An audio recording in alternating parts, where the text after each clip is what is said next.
तो चलिए भैया शुरू करते हैं। सबसे पहली बात आती है कि आखिरकार बायोलॉजी क्या होती है। तो अगर हम देखते हैं कि व्हाट इज़ एक्चुअली बायोलॉजी या फिर बायोलॉजी की define according to the NCERT क्या है, तो according to the NCERT it is the study of life forms. Life की जो भी फॉर्म्स हैं, जो भी लिविंग ऑर्गेनिजम्स हैं, उनकी जो भी स्टडी है, that is actually the biology. अब बायोलॉजी, अब एनसीईआरटी के अंदर यदि आप देखेंगे तो एक इम्पोर्टेंट पॉइंट आता है, वो क्या है कि जितने भी लिविंग ऑर्गेनिजम्स हैं, ऑल लिविंग ऑर्गेनिजम्स, चाहे वो अब हैं, चाहे वो पहले थे, चाहे वो आएंगे, तो all living organisms present, past and future, इन सभी के अंदर एक कॉमन चीज़ है, that is the DNA which is the are genetic material. All the living organisms, present, past, and future, are linked to a common genetic material,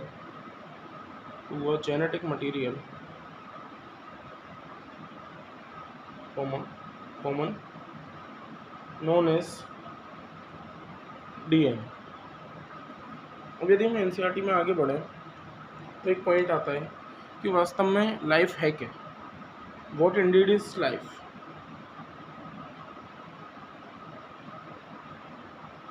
तो अगर हम लाइफ को लेकर के चलें तो इसके रिगार्डिंग हमारे पास दो व्यूज़ आते हैं। कौन से दो व्यूज़ आते हैं? तो भैया टू व्यूज़ आते हैं। कौन से टू व्यूज़ आते हैं देखते हैं। ये एक आता है भैया फिलोसॉफिकल व्यू, फिलोसॉफिकल व्यू। एक आता है भैया टेक्निकल व्यू।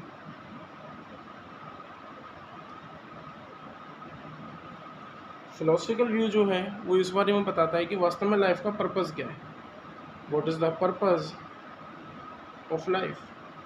आखिर हम क्यों जी रहे हैं, आखिर हमारी ज़िंदगी क्या है, जो मतलब जो पुराने शास्त्रों से, इन सब से रिलेटेड है। टेक्निकल व्यू जो हम वास्तव में पढ़ने वाले हैं, मतलब कि वास्तव में लिविंग और नॉन लिविंग के बीच में भैया फ़र्क क्या है, मैं तो बस ये बता दूँ आप। तो difference between living and non living. तो भैया अब ये बता रहे हैं कि साहब जो लिविंग होते हैं और जो नॉन लिविंग होते हैं उनके अंदर मतलब कुछ कैरेक्टर्स होते हैं, कुछ कैरेक्टर्स ऐसे होते हैं जो कि लिविंग ऑर्गेनिजम्स को, नॉन लिविंग ऑर्गेनिजम्स को डिफाइन करते हैं। तो हम बोल सकते हैं कुछ कैरेक्टर्स होते हैं। अब वो क्या क्या कैरेक्टर्स होते हैं उनको हम, उनके बारे में हम एक बार डिटेल से चेक कर लेते हैं सब कुछ। आइए, तो फर्स्ट जो कैरेक्टर है that is the growth,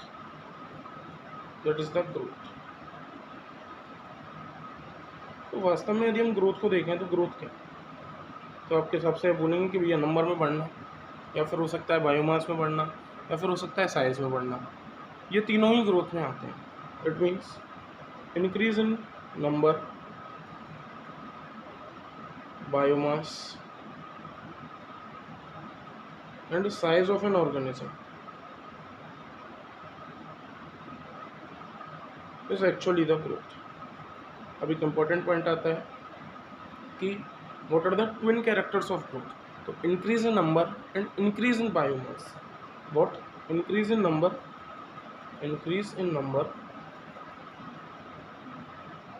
and increase in biomass or the two twin or the twin characters of growth।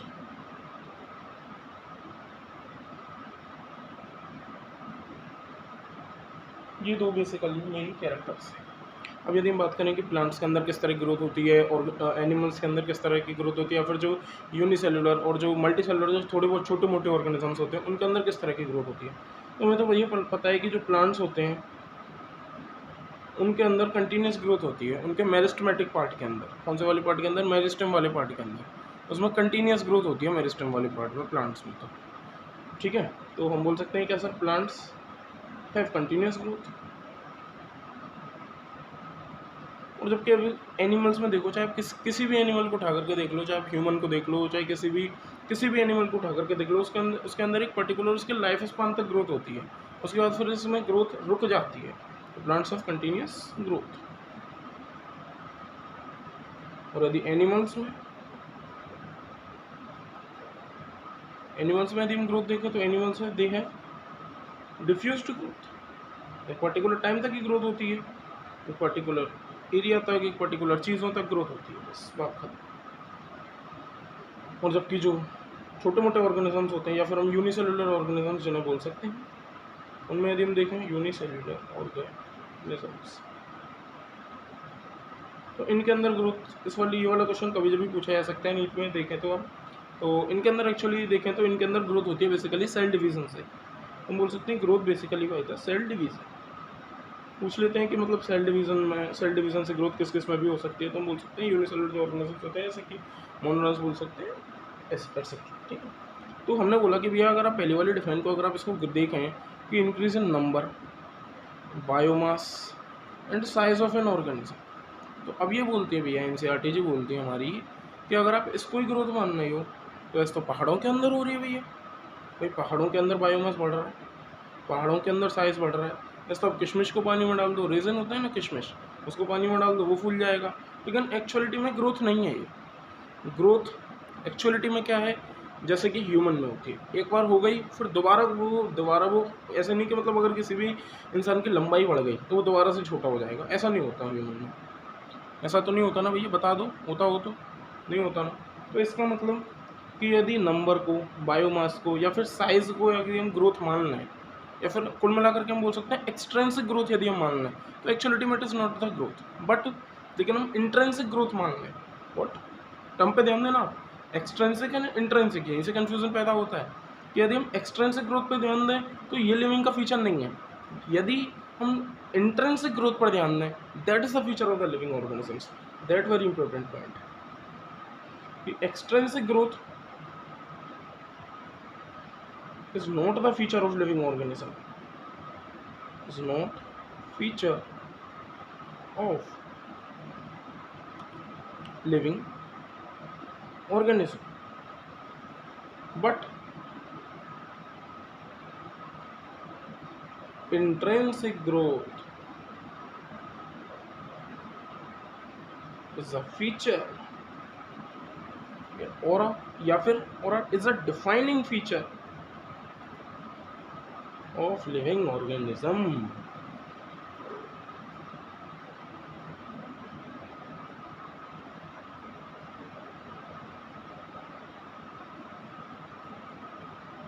एक बात और, अगर कोई भी डेड ऑर्गेनिज्म है तो उसके अंदर ग्रोथ नहीं हो सकती, सादा सिंपल सा पॉइंट है। A dead organism does not grow. ठीक है, दूसरे फीचर की तरफ हम चलते हैं। तो मतलब कि ग्रोथ में हमने समझ लिया कि भैया ग्रोथ एक्चुअलिटी में नहीं है, यदि एक्सटेंसिव ग्रोथ पूछे तो बिल्कुल ही नहीं है, और इंट्रेंसिक यदि पूछ रहे तो भैया है। इस वाले पॉइंट को एक बार थोड़ा सा ध्यान दे लेना है ना। अच्छा, दूसरे यदि हम कैरेक्टर की तरफ चलें तो जो सेकंड जो हमारा कैरेक्टर है दैट इज़ द रिप्रोडक्शन। आइए, देखो हम सभी सोचते हैं कि भैया जो रिप्रोडक्शन है वो तो किसी ना किसी कीमत पर सर डिफाइनिंग फीचर है, क्योंकि ये तो लिविंग ऑर्गेनिजम्स के अंदर ही होता है। लेकिन ऐसा कतई नहीं है, कई सारे ऐसे लिविंग ऑर्गेनिजम्स में जो कि रिप्रोड्यूस नहीं होते बट फिर भी वो लिविंग है। इसका मतलब रिप्रोडक्शन भी नहीं है, इसका मतलब कि रिप्रोडक्शन भी डिफाइनिंग फीचर नहीं है। कैसे नहीं है, अब वो सुनिए। It is also not a defining feature.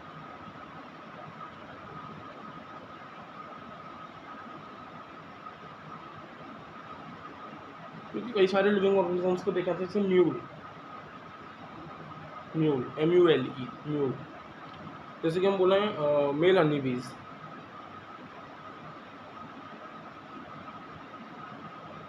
जैसे कि sterile humans,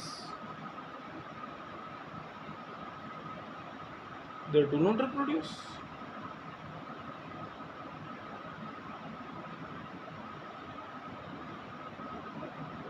but still they are living.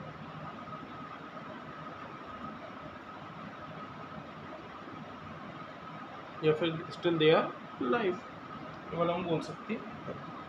आइए, तो एक बार आप चेक कर लीजिए, इसमें कोई भी डाउट हो तो बता देना। नेक्स्ट पेज की तरफ मूव करते हैं, पेज नंबर सेकंड। आइए, देखो एक इम्पोर्टेंट बात आती है, हो सकता है उसको पूछ लिया जाए, पहले तो पूछ लेते थे कई बार। देखो रिप्रोडक्शन जो होता है it is not a defining property, it is not a defining property, but reproduction is a characteristic property, क्योंकि कोई भी जो नॉन लिविंग ऑर्गेनिज्म जो होता है वो कभी भी रिप्रोड्यूस नहीं कर सकता। हम बोल सकते हैं रिप्रोडक्शन, पूछ सकते हैं इस पॉइंट को वैसे टिक द करेक्ट में या फिर कैसे भी मतलब reproduction is the characteristic property of living organism, characteristic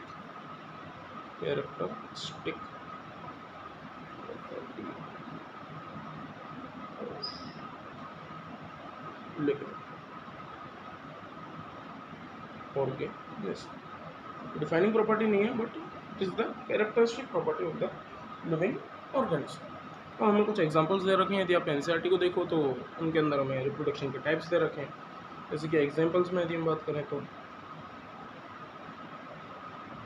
सबसे पहले हमें दे रखा है सर फंजाई का।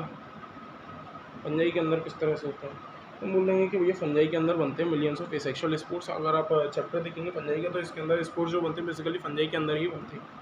तो ओनली एंड ओनली स्पोर्ट्स भी लिखते हैं तो भी काम चल जाएगा, क्योंकि सेक्सुअल स्पोर्ट्स भी होते हैं, सेक्सुअल स्पोर्ट्स भी होते हैं, दोनों तरह से होते हैं। दूसरे नंबर पे जो प्रॉपर्टी आती है वो आती है सर रीजनरेशन की, या फिर प्लेन एरिया जैसे कि आपने उसके अंदर सुना होगा क्या कहते हैं उसको, प्लेटी एलिमेंट्स के अंदर यदि आपने सुना हो तो उसके अंदर कौन होता है, प्लेन एरिया, लिवर फ्लूक, इन सबको हम यही तो कहते हैं। तो इनके अंदर ट्रू रीजनरेशन पावर पाई जाती है, मतलब अगर पूरे भी इनको 1000 पीसों में काट दिया जाए ना तो 1000 पीस 1000 प्लेन एरिया बन जाएंगे। बहुत भयंकर तरीके से रीजनरेशन पाया जाता है प्लेन एरिया में। ठीक है भैया। अच्छा तीसरे नंबर पर बात करते हैं किसकी भैया, तीसरा नंबर बात आती है बडिंग की। बडिंग तो रटा पड़ा होता है, ये बहुत बचपन से पढ़ रहे हैं। ये आता है सर ईस्ट में बाई ईस्ट, ठीक है, एज वेल एज हाइड्रा में, बिल्कुल सही बात। नेक्स्ट चौथे नंबर पे बचा कौन भैया, फ्रेगमेंटेशन। कौन बच गया भैया, फ्रेगमेंटेशन। फ्रेगमेंटेशन किस में होता है सर एल्गी में भी हो जाता है सर भैया, फंजाई में भी हो जाता है, और तो भैया मोसिस के अंदर भी हो जाता है। ब्रायोफाइट्स में होते हैं ना मोसिस, लिवरवर्ट्स एंड मोसिस, उनके अंदर भी फ्रेगमेंटेशन हो सकता है। ये वाले जो पॉइंट्स हैं इनके अंदर इनसे क्वेश्चन बनने के थोड़े बहुत चांसेस रहते हैं। हमने रिप्रोडक्शन के बाद बता दिया कि कोई भी जो लिविंग ऑर्गेनिज्म होते हैं वो कभी भी रिप्रोड्यूस नहीं कर सकता, that's why reproduction is also characteristic property but not a defining property. तीसरे नंबर लेकर के चलते हैं मेटाबॉलिज्म। देखो अभी तक हमने 2 पॉइंट्स पढ़ लिए, ग्रोथ पढ़ लिया, रिप्रोडक्शन पढ़ लिया। अभी तक दोनों ही कोई भी डिफाइनिंग प्रॉपर्टी नहीं थी। तीसरे लेकर चलते हैं मेटाबॉलिज्म।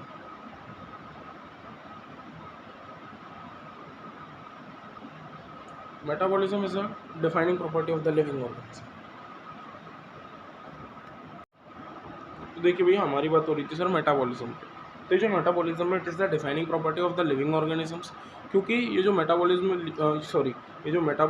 या फिर ये जो मेटाबॉलिक रिएक्शंस होती हैं only and only living organisms में ही होती हैं। और एक बात और क्या, कि ये जो मेटाबॉलिक रिएक्शंस होती हैं वे किस में होती हैं, सेल साइटोप्लाज्म में, मतलब कि सेल के साइटोप्लाज्म में। इसका मतलब क्या कि सेल ऑर्गेनील्स, क्या कि सेल ऑर्गेनील्स, या फिर हम बोल सकते हैं cellular organisation is the also the defining property of the living organisms. Metabolism हमने 2 पढ़ ली, मेटाबॉलिज्म भी पढ़ ली और सेलुलर ऑर्गेनाइजेशन भी पढ़ ली। पहले यहाँ तक लिख लेते हैं फिर आगे बात करते हैं। मेटाबॉलिक रिएक्शंस जो होती हैं ओनली लिविंग्स में होती हैं, तो only livings so a defining property. ठीक है भैया। अच्छा आगे बात करते हैं, चाहे वो प्रोकैरियोट्स हों, यूकैरियोट्स हों, मतलब सब लिविंग हों, सब के अंदर मेटाबॉलिज्म होगा ही होगा, चाहे कुछ भी हो जाए। ठीक है ना, तो इस वाली बात को तो छोड़ो। मेटाबॉलिज्म से डिफाइनिंग प्रॉपर्टी, सो डिफाइनिंग प्रॉपर्टी, ये वाली बात भी हो गई। अच्छा ये जो मेटाबॉलिक जो रिएक्शंस होती हैं वो किस में होती है, सेल साइटोप्लाज्म में होती हैं। That's Y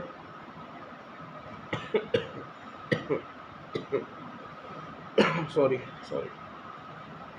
that's why cellular organisation is also defining property. और आगे बात करते हैं,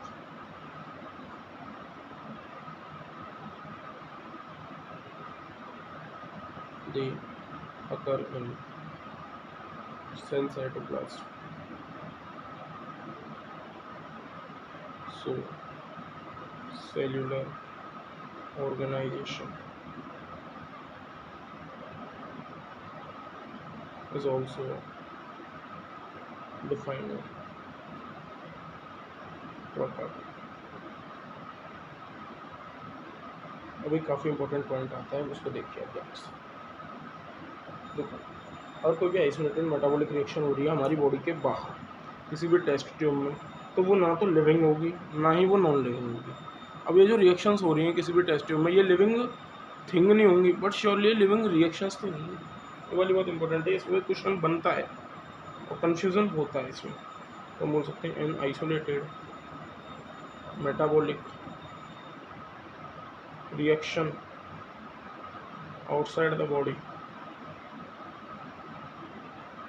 in a test tube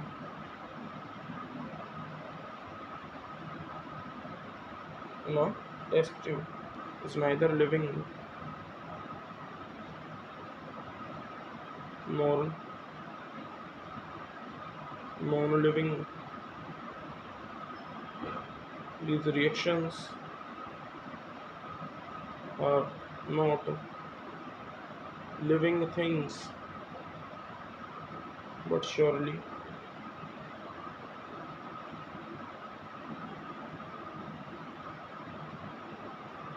living reactions. ठीक है भैया, मतलब कोई दिक्कत। अब बताती है कि इसकी भैया कॉन्शियसनेस की, जागरूकता, तो एसएसटी मतलब हो गया ना जागरूकता। कॉन्शियसनेस का मतलब हम जगे हुए हैं, हम सचेत हैं, ये सब कुछ कॉन्शियसनेस का मतलब होता है।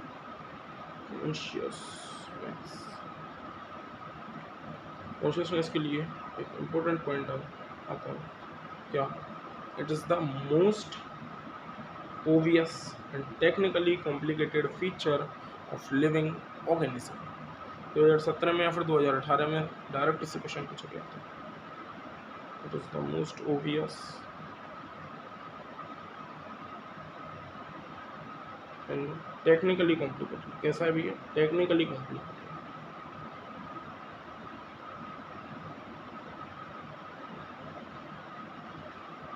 Feature of living organism.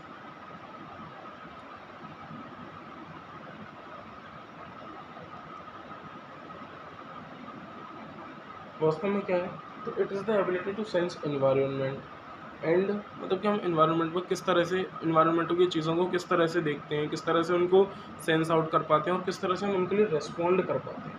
अब ये जो रिस्पॉन्स हो सकते हैं हमारे फिजिकल भी हो सकते हैं, बायोलॉजिकल भी हो सकते हैं, बायोकेमिकल भी हो सकते हैं, केमिकल भी हो सकते हैं।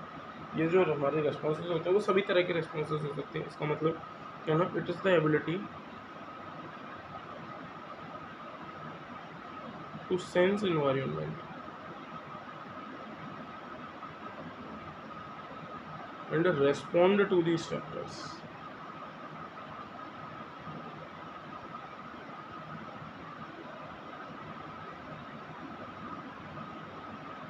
which can be physical, chemical और बायोलॉजी। देखो हम जो हैं वो तो हमारे पास तो भैया सेंस ऑर्गन्स है, हमारे पास तो क्या है, हमारे पास तो भैया सेंस ऑर्गन्स है, 5 to 6 हमारे पास सेंस ऑर्गन्स हमको मिलते हैं। प्लांट जो होते हैं वो भी रिस्पॉन्ड करते हैं। ऐसा नहीं कि भैया प्लांट से रिस्पॉन्ड नहीं करते, आप ये सोचे कि भैया प्लांट नॉन लिविंग है, बिल्कुल नहीं है। We sense through the sense organs.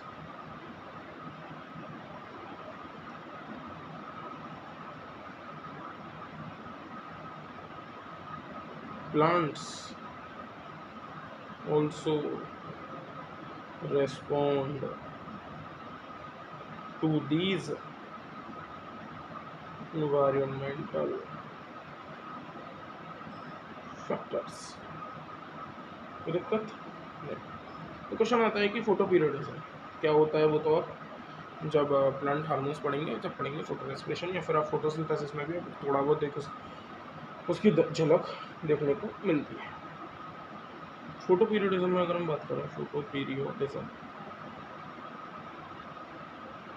ये जो होता है, it affects the reproduction in both, चाहे वो एनिमल्स हों, चाहे वो प्लांट्स हों, चाहे वो सीजनल ब्रीडर्स हो। Photo periodism affects the reproduction production में, लेकिन पढ़ते इसमें ध्यान से। सीजनल ब्रीडर्स, सीजनल ब्रीडर्स मतलब कि जैसे कि पर्टिकुलर सीजन में, जैसे कि डॉग हुए, काउज हुई, ये सब एक पर्टिकुलर सीजन में ही ब्रीड करते हैं, ह्यूमन की तरह नहीं जो 12 मंथ्स ब्रीड करते हो। Affects the reproduction in the seasonal breeders as well as in animals and plants। Okay, कोई दिक्कत नहीं। देखो हमने ये तो देख लिया कि मोस्ट कॉम्प्लिकेटेड है भैया, ओवियस है, लेकिन अगर हम वास्तव में बात करें तो ये जो कॉन्शियसनेस है is a defining property. But self consciousness का क्या मतलब होता है? Self consciousness only and only human के अंदर पाई जाती है। मतलब हम अपने लिए जानते हैं, तो अब जानवरों को देखो, अब वो कहते हैं कि जानते हैं, लेकिन एक्चुअलिटी में नहीं जानते। तो ह्यूमन ही अपने बारे में जानता है कि आखिरकार भैया क्या सही है क्या गलत है। तो जो सेल्फ कॉन्शियसनेस है वो डिफाइनिंग प्रॉपर्टी नहीं है, क्योंकि जो कोमा में जो पेशेंट पड़े हुए हैं, अगर आप एनसीईआरटी खोल के देखो, थोड़ा कंफ्यूजिंग हो जाती है लाइन, इसको आंसर देखो कि अगर आप कोमा के पेशेंट्स को उठा करके देख लो, तो कोमा के पेशेंट्स को देख लो तो वो जीवित हैं, उनके अंदर कॉन्शियसनेस है, उनके अंदर कॉन्शियसनेस है।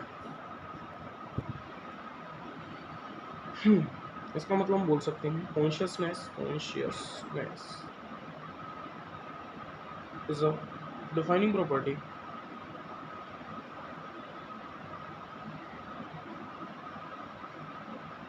बट